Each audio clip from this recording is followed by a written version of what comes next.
Hello प्यारे बच्चों, क्या हाल चाल आप सभी के डियर स्टूडेंट्स। नवदीप सर के फिजिक्स की क्लास में आप सभी का स्वागत है प्यारे बच्चों। तो देखिए प्यारे बच्चों, आज एक नए रूप में अपने फिर से वीडियो बनाने जा रहे हैं। नया रूप तो क्या, वैसे तो पुराने जो वीडियोज़ हैं उसमें मैं ऐसे ही पढ़ाता था बोर्ड पर। तो आज कुछ पीसी में ख़राबी होने के कारण ये वाली वीडियो मैं इस तरीके से बना रहा हूँ।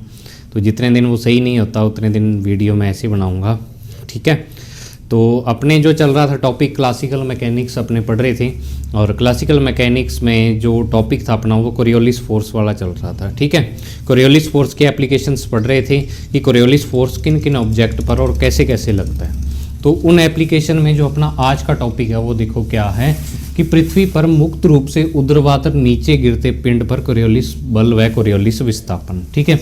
Coriolis force and displacement of A vertically downward freely falling body, यानी कि एक बॉडी अपने पास वो क्या है, फ्रीली फॉलिंग नीचे आ रही है, मतलब कि मुक्त रूप से उसको ऊपर अपने जैसे पकड़ा है और पकड़ के छोड़ दिया एकदम से नीचे, तो वो अंडर द ग्रेविटी क्या है नीचे की तरफ मूव कर रही है।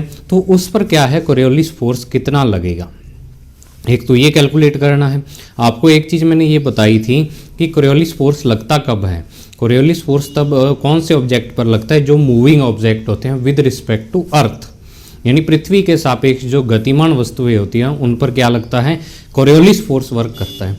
तो अब अगर अपने ऊपर से छोड़ेंगे ऑब्जेक्ट को तो वो भी पृथ्वी के सापेक्ष यानी विद रिस्पेक्ट टू अर्थ वो भी क्या होगा, मोशन में होगा, यानी गतिमान होगा, तो उस पर भी कोरियोलिस फोर्स वर्क करेगा। एक चीज़ तो ये है कि कोरियोलिस फोर्स अपने को कैलकुलेट करना है। अब ये डिस्प्लेसमेंट, कोरियोलिस विस्थापन या कोरियोलिस डिस्प्लेसमेंट क्या चीज़ है, इसको समझो आप, एक नई टर्म है, उसके बाद अपने डेरिवेशन करेंगे सारा। तो देखो आपको पता है कि जो अर्थ है वो अपने एक्सिस पर रोटेट कर रही है, ठीक है। और वो रोटेट कैसे कर रही है, वेस्ट टू ईस्ट कर रही है, यानी पृथ्वी अपने अक्ष पर पश्चिम से पूर्व की ओर क्या कर रही है, घूर्णन कर रही है, रोटेट हो रही है, ठीक है। आपने किसी ऑब्जेक्ट को फेंका, जैसे मान लो आपने किसी ऑब्जेक्ट को इस पॉइंट, मान लो ये ए पॉइंट है, यहाँ से नीचे फेंका। अब ये गिरना तो ये मान लो अर्थ का सरफेस है यहाँ पर चाहिए, बिल्कुल एक ही सीध में जो पॉइंट होगा उस पर गिरना चाहिए, लेकिन ये वाला ऑब्जेक्ट है ये इस पर ना गिर के या तो थोड़ा सा इधर गिरता है या इधर गिरता है, वो हेमिस्फीयर पर डिपेंड करता है कि किधर गिरेगा, ठीक है। तो अब एक तो ये गिरता किसके कारण है, वो फोर्स आपका पता है कोरियोलिस फोर्स अपने उसको बोल देते हैं। कोरियोलिस फोर्स इस पर लगता है, उसके कारण ये अपने पाथ से डेविएट हो जाता है, मतलब अपने पथ से थोड़ा सा विचलित हो जाता है, ठीक है। तो इसको कोरियोलिस फोर्स अपने बोल देते हैं। अब इस कोरियोलिस फोर्स के कारण जिस एक्चुअल पॉइंट पर ये गिरना चाहिए था उससे थोड़ा साइड में गिरता है, तो ये जो डिस्प्लेसमेंट होता है इसको अपने कोरियोलिस डिस्प्लेसमेंट बोल देते हैं, क्योंकि ये कोरियोलिस फोर्स के कारण डिस्प्लेसमेंट यहाँ पर जनरेट हो रहा है, तो इस कारण इसको कोरियोलिस डिस्प्लेसमेंट अपने बोल देते हैं। भाई सीधी सी बात, अगर आपको मैं वैसे बताऊं डेली लाइफ के हिसाब से, तो क्या है कि अर्थ जब रोटेट कर रही है तो आपने किसी ऑब्जेक्ट को फेंका तो अर्थ तो रोटेट कर ही रही है, तो आपने जिस पॉइंट पर फेंका था वो पॉइंट, मतलब ये वाला पॉइंट थोड़ा सा आगे चला जाएगा, ठीक है ना, वो वाला पॉइंट थोड़ा सा आगे चला जाएगा एक्चुअल में, तो आपका ऑब्जेक्ट उससे थोड़ा सा पीछे गिरेगा। इस तरीके से आप इसको समझ सकते हो, मतलब अर्थ रोटेट कर रही है, आपने तो अपनी कैलकुलेशन लगा के और उसकी सीध में फेंका वहां पर ऑब्जेक्ट को, लेकिन उतने टाइम में अर्थ क्या होगी, थोड़ी आगे चलेगी, तो वो ऑब्जेक्ट जहां पर गिरना चाहिए था वहां पर ना गिर के उससे थोड़ी अलग जगह पर गिरता है, और जितना जो एक्चुअल पोजीशन थी और जहां पर आपका ऑब्जेक्ट गिरा है उन दोनों पोजीशन में जो डिफरेंस होता है उसको अपने कोरियोलिस डिस्प्लेसमेंट बोल देते हैं। तो ये कोरियोलिस डिस्प्लेसमेंट अपने को यहाँ पर कैलकुलेट करना है, मेन पॉइंट अपना इस टॉपिक का ये है। समझ आई इतनी बात। तो अपने क्या है इसमें, वैसे कोई डायग्राम वगैरह नहीं है, तो कैलकुलेशन करते हैं जैसे आपने पहले की थी कि let a body having mass m is freely falling, यानी एक m मास की बॉडी है, फ्रीली फॉलिंग हो रही है, मुक्त रूप से नीचे गिर रही है, after time t its velocity is, ठीक है। तो इसकी velocity v is equal to u plus at होती है वैसे तो, अगर न्यूटन की फर्स्ट इक्वेशन लगाएं तो t टाइम बाद किसी ऑब्जेक्ट की वेलोसिटी, तो यहां पर जो u होगा वो 0 होगा, क्योंकि मान लो आप ऊपर से ऑब्जेक्ट फेंक रहे हो तो स्टार्टिंग में तो वो क्या है, स्टेबल ही है, फिर आपने छोड़ा एकदम तो u 0 होगा, ठीक है। और ए जब भी आप नीचे की तरफ लेते हो तो ए इस पर acceleration due to gravity G के इक्वल आ जाएगा, जी के क्या आ जाएगा, इक्वल आ जाएगा। ठीक है, और यहाँ पर वेक्टर लगा दो तो ये यू वेक्टर यहाँ ए वेक्टर इंटू टी हो जाएगा। डायरेक्शन भी आपको लेनी पड़ेगी क्योंकि डायरेक्शन ही तो फाइंड करनी है। तो अब यहाँ पर अपने देखो v vector is equal to u vector तो जीरो हो गया और ए वेक्टर की जगह क्या आ गया, जी और साथ में टी। ठीक है, और यहां पर मैं लगाता हूं, देखो एक चीज आप और ध्यान रख लो कि ऑब्जेक्ट किस डायरेक्शन में मोशन कर रहा है। जिस डायरेक्शन में मोशन कर रहा है उसी डायरेक्शन में उस पर एक्सेलरेशन लगेगा। अब ऑब्जेक्ट आपका नीचे आ रहा है तो अगर मैं 3D की बात करूं तो देखो एक्स और वाई एक्सिस, आपको मैं एक चीज दिखाता हूं कि देखो ये मान लो एक्स एक्सिस है, ठीक है, और ये वाई एक्सिस है। ये दोनों तो अर्थ के लिए होते हैं ऐसे प्लेन में, ठीक है, और जेड एक्सिस होता है ऐसे। ये वाला आपका आई कैप हो जाएगा, ये वाला जी कैप हो जाएगा और के कैप इस प्रकार से होता है। ऊपर की तरफ के कैप होता है, लेकिन आपका ऑब्जेक्ट नीचे जा रहा है, मतलब यहां से छोड़ा तो वो नीचे जाएगा, तो नीचे वाली डायरेक्शन माइनस के कैप की है यहां पर। समझ आई ना बात आपको? तो यहां पर आपको जो डायरेक्शन लेनी पड़ेगी वो क्या लेनी पड़ेगी, माइनस के कैप इसकी डायरेक्शन लेनी पड़ेगी। और माइनस के कैप क्यों लेनी पड़ेगी वो आप लिख सकते हो, क्योंकि ऑब्जेक्ट आपका नीचे आ रहा है। बिल्कुल यही अगर के डैश कैप अपने यहाँ पर लेते हैं वैसे तो आपको माइनस के डैश क्यों लेना है, क्योंकि ऊपर से नीचे फेंक रहे हो। और अगर आप 3D में बात करो तो एक एक्सिस एक्स एक्सिस इधर, वाई एक्सिस इधर, जेड ऊपर होता है और माइनस जेड नीचे होता है, तो नीचे की तरफ जा रही है तो माइनस जेड कैप, मतलब माइनस जेड डायरेक्शन में तो माइनस के डैश कैप आ जाएगा। ठीक है, तो जब वी वेक्टर की वैल्यू मैं यहाँ पर लिखता हूँ तो वो आपके पास आ जाएगी माइनस जी टी के डैश कैप। ये माइनस आ जाएगा, माइनस किसके कारण आ रहा है, क्योंकि ये माइनस जेड डायरेक्शन में जा रही है। ठीक है, ये आ गया वी वेक्टर। और अपने जानते हैं we know that for earth के लिए अपने एक इक्वेशन जानते हैं जो इसकी एंगुलर वेलोसिटी है ओमेगा वेक्टर क्या होता है, omega cos lambda J dash cap plus omega sine lambda K dash cap. जिस बच्चे को नहीं पता ये चीज़ वो प्रीवियस वीडियो देख सकता है। ठीक है, तो ये ओमेगा की वैल्यू होती है अर्थ के लिए। ठीक है, समझ आई बात? तो अब अपने को कैलकुलेट क्या करना है, तो कोरियोलिस फोर्स निकालना है। तो कोरियोलिस फोर्स जो होता है वो क्या आ जाएगा, Coriolis force F vector is equal to -2m omega cross v. Omega vector और क्रॉस में क्या आ गया, वी वेक्टर आ जाएगा। ठीक है, ये कोरियोलिस फोर्स हो गया यहाँ पर। तो अब इसमें आप क्या करो, वैल्यू इसकी पुट कर दो। तो ओमेगा की वैल्यू ये वाली है और वी की वैल्यू ये वाली है। तो F vector is equal to -2m और यहाँ पर अपने क्या करते हैं, इनका क्रॉस प्रोडक्ट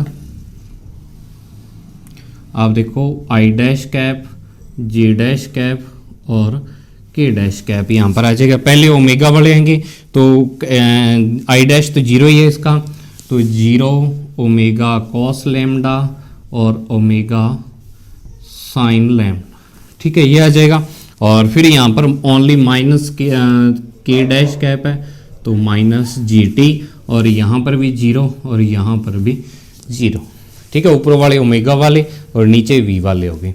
तो अब इसका जब आप मल्टीप्लाई करोगे तो आप एक चीज़ देखो, -2m ब्रैकेट लगाओ यहाँ पर आई के लिए, तो आपका क्या हो जाएगा, ये वाली लाइन छोड़ोगे, ये वाली लाइन छोड़ोगे तो आई डैश कैप जो आ जाएगा उसके लिए तो माइनस ओमेगा कॉस लैम्डा और इनटू में जी टी। ठीक है, और साथ में आई डैश कैप आ जाएगा, क्योंकि इधर माइनस करोगे 0 आ जाएगा। फिर जे डैश के लिए आप देखो तो जे डैश वाली लाइन छोड़ोगे तो 0 और माइनस जी टी का और 0 और ओमेगा साइन लैम्डा का 0 आ जाएगा जे डैश वाला। और के डैश वाला क्या आ जाएगा, 0 को 0 से करोगे और ओमेगा कोस लैम्डा को 0 से करोगे तो ये आ जाएगा। ठीक है, ये आ गया। तो आप अब इसको अपने देखो आगे F vector is equal to, जब इसको मल्टीप्लाई करोगे आप तो ये आ जाएगा 2m ओमेगा और यहाँ पर जी टी भी लगा लो जी टी कॉस लैम्डा और आई डैश कैप आ जाएगा एफ वेक्टर की वैल्यू आपके पास। तो अब आप देखो एफ कौन सी डायरेक्शन में लग रहा है, जो एफ वेक्टर की डायरेक्शन है वो डायरेक्शन आपके पास कौन सी आ रही है, तो आप कहोगे कि sir I dash cap direction आ रही है। ठीक है, तो आई डैश कैप डायरेक्शन कौन सी होगी, यानी कि अगर मैं एक्सिस बनाऊं यहाँ पर, ये एक्स वाई और ये वाई डैश और ये एक्स डैश, ठीक है, सॉरी माइनस माइनस लगा दो तो ये माइनस एक्स और ये माइनस वाई। तो अब आई डैश कैप तो डायरेक्शन ये वाली होगी, तो इस डायरेक्शन में क्या लगेगा, फोर्स लगेगा। ठीक है, और आप एक चीज यहां से ये भी देखो कि जब आप यहां पर मान लो ऊपर से खड़े होके और ऑब्जेक्ट को गिरा रहे हो, आपका मुंह कहाँ है, इस ओ पॉइंट की तरफ है, आप यहां पर खड़े हो और वहां से ऑब्जेक्ट नीचे गिरा रहे हो। ठीक है, तो अब आपको मैंने बताया था कि यहाँ से जब आप ऑब्जेक्ट गिराओगे तो उस पर जो फोर्स है वो कौन सी डायरेक्शन में लगेगा, आपके पास जो आंसर आ रहा है वो आई डैश कैप डायरेक्शन में लगेगा। ठीक है, तो अगर मैं इन डायरेक्शंस को वैसे नाम दूं, ईस्ट वेस्ट नॉर्थ साउथ वाला, ठीक है, तो ये वाली डायरेक्शन अपने नॉर्थ लेते हैं, ये ईस्ट लेते हैं, ये वेस्ट लेते हैं और ये साउथ, तो ये वाली डायरेक्शन कौन सी होगी, ईस्ट डायरेक्शन होगी। ठीक है, ईस्ट डायरेक्शन में क्या लगेगा, यहाँ पर फोर्स लगेगा। अब यहाँ पर मतलब कि आप क्या कर रहे हो, ये वाला जो हेमिस्फीयर है, कौन सा हेमिस्फीयर ले रहे हो, यहाँ पर ये वाली जो इक्वेशन होती है नॉर्दर्न हेमिस्फीयर के लिए ये वाली इक्वेशन होती है। ठीक है, तो नॉर्दर्न हेमिस्फीयर में जब आप ऑब्जेक्ट को मतलब कि उत्तरी गोलार्ध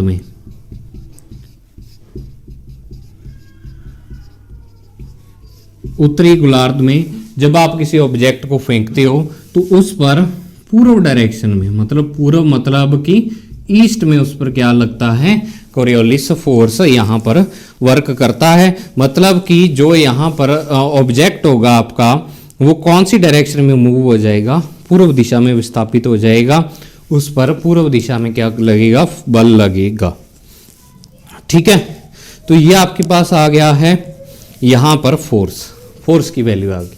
अगर मैं यहाँ पर इसका मैग्नीट्यूड लिखूँ, ओनली मैग्नीट्यूड, तो आप कहोगे कि sir 2m omega g t cos lambda, direction नहीं लेंगे, अब ओनली मैग्नीट्यूड लिखेंगे। ठीक है, तो अब आपको पता है F is equal to m a होता है, ये F Coriolis force, F C आप इसको लिख सकते हो कोरियोलिस फोर्स के लिए, m इंटू ए सी होता है और ये -2m omega g t cos lambda होता है। m से आपका m कैंसिल, तो ए सी जो आपके पास हो जाएगा 2 omega g t cos lambda, ये आ जाएगा 2 omega g t cos lambda, और इसको अपने क्या बोल देंगे, कोरियोलिस एक्सेलरेशन। ठीक है, कोरियोलिस एक्सेलरेशन इसको बोलते हैं। तो एक बार आप इतना देख लो, फिर अपने उससे आगे करते हैं। कोरियोलिस फोर्स और कोरियोलिस एक्सेलरेशन अपने निकाल लिया है। अब मैं इसको आगे रफ करने जा रहा हूँ, जो लेफ्ट हैंड साइड है, तो आप इसको एक बार या तो स्क्रीनशॉट ले लो या उतार लो, वैसे नोट्स आपको इसके मिल जाएंगे। तो मुझे उम्मीद है आपने उतार लिया होगा। अब नेक्स्ट देखो, ये आपके पास एक्सेलरेशन, ठीक है, acceleration a c is equal to 2 omega g t cos lambda. ठीक है, एक्सेलरेशन है। अब एक्सेलरेशन को अपने वैसे क्या लिख सकते हैं, अगर मैं लिखना चाहूँ d v c upon d t, ठीक है, ये लिख सकते हैं एक्सेलरेशन को, क्योंकि अपने वेलोसिटी का जब डिफरेंशिएशन करते हैं, वेग का अवकलन करते हैं, तो एक्सेलरेशन आता है। अब अपने यहाँ पर लिख देते हैं इंटीग्रेटिंग बोथ साइड्स। अपने क्या करने जा रहे हैं नेक्स्ट स्टेप में, इंटीग्रेटिंग बोथ साइड्स, दोनों तरफ समाकलन करने पर। ठीक है, दोनों तरफ समाकलन करने पर। तो समाकलन क्यों कर रहे हैं, देखो बच्चों, अपने को जिस रास्ते पर चल रहे हैं पहले उसके बारे में पता होना चाहिए। फोर्स निकाला, फोर्स से एक्सेलरेशन आया, अपने को डिस्प्लेसमेंट तक पहुंचना है, डिस्प्लेसमेंट। ठीक है, तो फोर्स से एक्सेलरेशन आया, एक्सेलरेशन से वेलोसिटी आएगी, वेलोसिटी से डिस्प्लेसमेंट आएगा, ऐसे चलना अपने को। ठीक है, तो जब अपने इसका इंटीग्रेशन करेंगे तो आपको पता है इंटीग्रेशन और डिफरेंशिएशन एक दूसरे के रिवर्स होते हैं, तो यहाँ पर तो ओनली वी सी रह जाएगा, और यहाँ पर क्या बनेगा देखो, 2 ओमेगा जी कॉस लैम्डा, ये तो कांस्टेंट है, ओनली टी का इंटीग्रेशन होगा जो कि टी स्क्वेयर अपॉन 2 हो जाएगा, और इनटू में क्या आ जाएगा, सॉरी प्लस में क्या आ जाएगा, सी कांस्टेंट आ जाएगा, क्योंकि यहाँ पर लिमिट वाला इंटीग्रेशन नहीं है। अगर लिमिट लगी होती तब तो ये कांस्टेंट नहीं आता। यहाँ पर इनडेफिनेट इंटीग्रल है, यानी कि अनिश्चित समाकलन है, जिसमें अपने पास क्या आता है, कांस्टेंट आता होता है। ठीक है, तो वी सी जो यहाँ पर बनेगा वो आपके पास बन जाएगा ओमेगा जी टी स्क्वेयर, ये 2 से 2 कैंसिल हो जाएगा, और कॉस लैम्डा प्लस में सी आ जाएगा। ठीक है, अब इस सी की वैल्यू निकालनी है अपने को, तो अपने केस लेते हैं कि at T is equal to 0 second v c is equal to क्या हो जाएगा, 0 था, क्योंकि देखो t is equal to 0 second, मतलब कि बिल्कुल स्टार्टिंग में उसकी वेलोसिटी कितनी थी, जो आप ऑब्जेक्ट ले रहे हो उसकी वेलोसिटी क्या थी, 0 थी। तो t इज इक्वल टू 0 पे v c is equal to क्या आ जाएगा, 0 आ जाएगा। तो ये वी सी 0 t 0 रखेंगे तो यहाँ पर क्या आ जाएगा, c इज इक्वल टू 0 आ जाएगा। तो अपने पास वी सी की जो वैल्यू बन जाएगी ओमेगा जी टी स्क्वेयर कोस लैम्डा, ये वेलोसिटी आ गई अपने पास। ठीक है, अब इसी वेलोसिटी का अपने क्या करते हैं, अगेन इंटीग्रेशन करते हैं। ठीक है, इसी वेलोसिटी का इंटीग्रेशन करते हैं, तो अपने यहां पर लिखेंगे अगेन इंटीग्रेटिंग बोथ साइड्स। ठीक है, दोबारा से अपने क्या करते हैं, दोनों साइड इंटीग्रेशन करते हैं। तो इंटीग्रेशन करेंगे तो वेलोसिटी का इंटीग्रेशन क्या आएगा, डिस्प्लेसमेंट आ जाएगा। तो इसको मैं जो लिख रहा हूँ यहाँ पर वो डिस्प्लेसमेंट एक्स सी लिख रहा हूँ। ठीक है, एक्स सी लिख रहा हूँ। यहाँ पर ओमेगा जी कोस लैम्डा, ओमेगा जी कोस लैम्डा, ये तो कांस्टेंट है। अब ओनली इंटीग्रेशन किसका होगा, टी स्क्वेयर का, और टी स्क्वेयर का इंटीग्रेशन होता है टी क्यूब बाई 3, और प्लस में यहाँ पर दूसरा कांस्टेंट आ जाएगा C2। ठीक है, C2 आ जाएगा। तो इसको अपने अगर मैं सेट करके लिखूं, x C is equal to omega g t cube by 3 cos lambda plus C2। ठीक है, ये आ गया अपने पास डिस्प्लेसमेंट वैसे तो, लेकिन यहाँ पर कांस्टेंट और आ रहा है, उस कांस्टेंट की वैल्यू अपने को फाइंड करनी है। कांस्टेंट क्यों आ रहा है उसका रीज़न भी मैंने आपको बता दिया, क्योंकि ये इनडेफिनेट है, मतलब इसमें लिमिट नहीं लगी हुई इंटीग्रेशन में कोई भी, और जहाँ पर लिमिट ना लगी हुई हो इंटीग्रेशन में वहाँ पर कांस्टेंट आता ही आता होता है। ठीक है, तो अपने क्या निकालते हैं, वही at T is equal to 0 time पे X C is equal to 0 Coriolis displacement. भाई जब ऑब्जेक्ट आपका T is equal to 0 point पे नीचे गिरा ही नहीं, तो उसमें डिस्प्लेसमेंट कहाँ से आ गया, उसकी वेलोसिटी भी 0 है, उसका डिस्प्लेसमेंट भी क्या हो जाएगा, 0 हो जाएगा। ठीक है, तो अब आप देखो यहाँ पर, अगर मैं यहाँ पर देखूँ t इज इक्वल टू 0 यहाँ पर रख दो और x C is equal to 0 यहाँ पर रखो, तो C2 भी यहाँ पर क्या आ जाएगा, 0। तो एक्स सी 1/3 omega g t cube cos lambda, ये क्या आ जाएगा, यहाँ पर कोरियोलिस डिस्प्लेसमेंट की वैल्यू आ जाएगी। इसको अपने क्या बोल देंगे, कोरियोलिस डिस्प्लेसमेंट।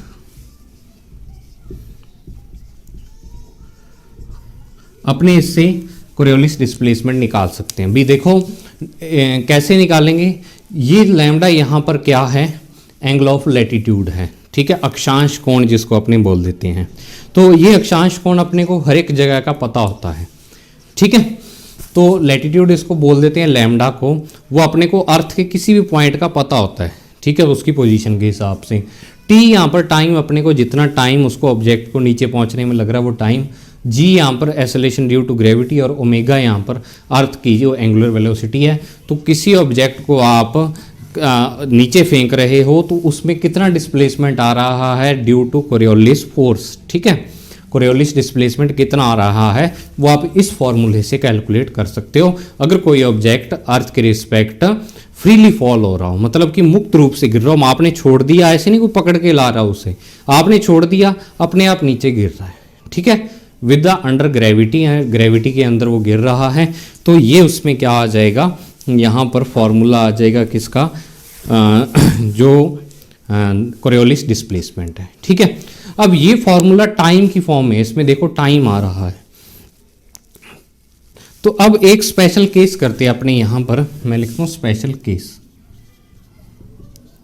स्पेशल केस, तो इस स्पेशल केस में अपने क्या करेंगे, एक फॉर्मूला, यही फॉर्मूला अपने हाइट की फॉर्म में निकालेंगे।